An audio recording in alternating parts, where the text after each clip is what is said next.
The real question is, kailan ba talaga?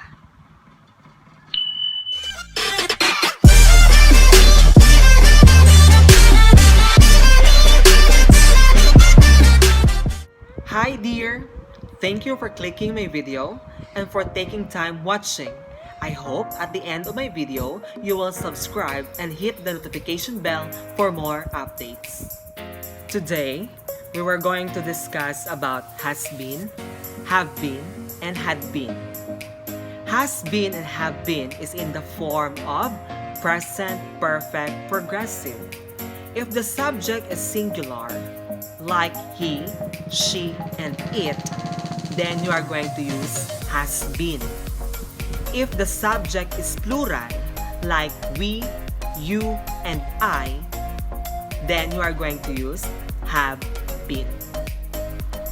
You and I are what we call special pronoun because they are singular in form but plural in function. Therefore, they take have been or plural verb. Present perfect progressive. It started in the past and still happening until now. Natabo na pero nagakatabo pagid hasta subong. Remember, you should know when to use it based on the time expression used.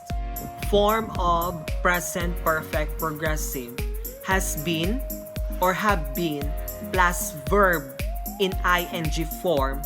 Okay, that's it. Plus for or since. Again, the form of the present perfect progressive has been or have been plus verb in ing form plus for or since. Example, Maria has been working for 3 years. Okay, Maria is the subject. Has been working because of the time expression used for 3 years. Have you noticed that there is a word or phrase for 3 years? That is what we call length of time. I will explain to you when you are going to use for and when you are going to use since. For, if the time expression that used is length of time. No? Length of time. And for since, if it is only the date or year. For 3 years, since 1992. Again, for 3 years, that is the length of time and 3 years. And then since 1992, 1992 is the date or the year. That's the time you are going to use the for and since in present perfect progressive. Before you are going to use has or have in a sentence, make sure that you look for the subject. Again, if the subject is singular, then you are going to use has been. If the subject is plural, then you are going to use have been. Example, Maria has been working for 3 years. Maria is the subject. Yes. Has been. No? Why has been? Because Maria is singular. Therefore, we're going to take or use the has been. And then, for 3 years. Remember that, for 3 years. Or, we can change it. They or she has been working since 1992. Or, they have been working since 1992. Okay, any question regarding with the present perfect progressive? Okay, I hope you understand it. Okay, let's proceed to the past perfect progressive.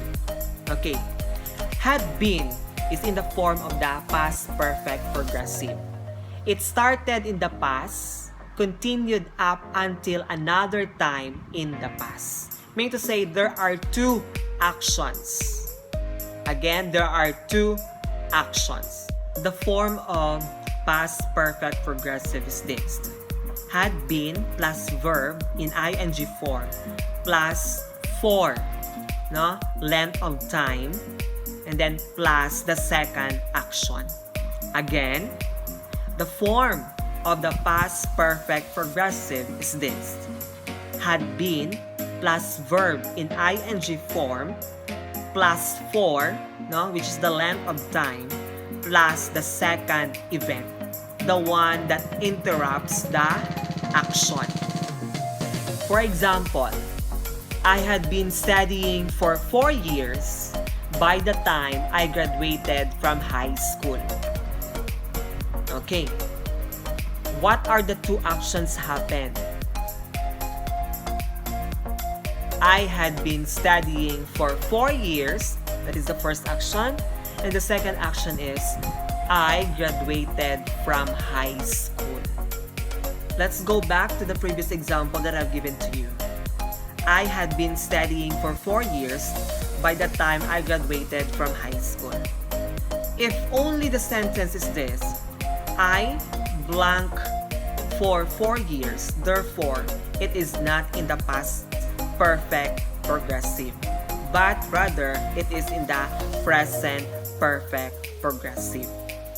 But if there's an added action or there is an interrupt action, therefore, we are going to use the had been.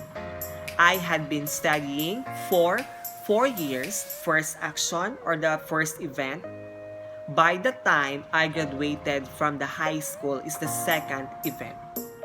In using the had been, no need for you to look for the subject. No need for you to look if it is singular or plural. Singular or plural plus had been plus verb in ing form plus 4, length of time plus the second event. Remember the difference between the present perfect progressive and the past perfect progressive. Present perfect progressive, hindi pa natapos, hindi pa natapos ang action. In the past perfect progressive, natapos na ang action.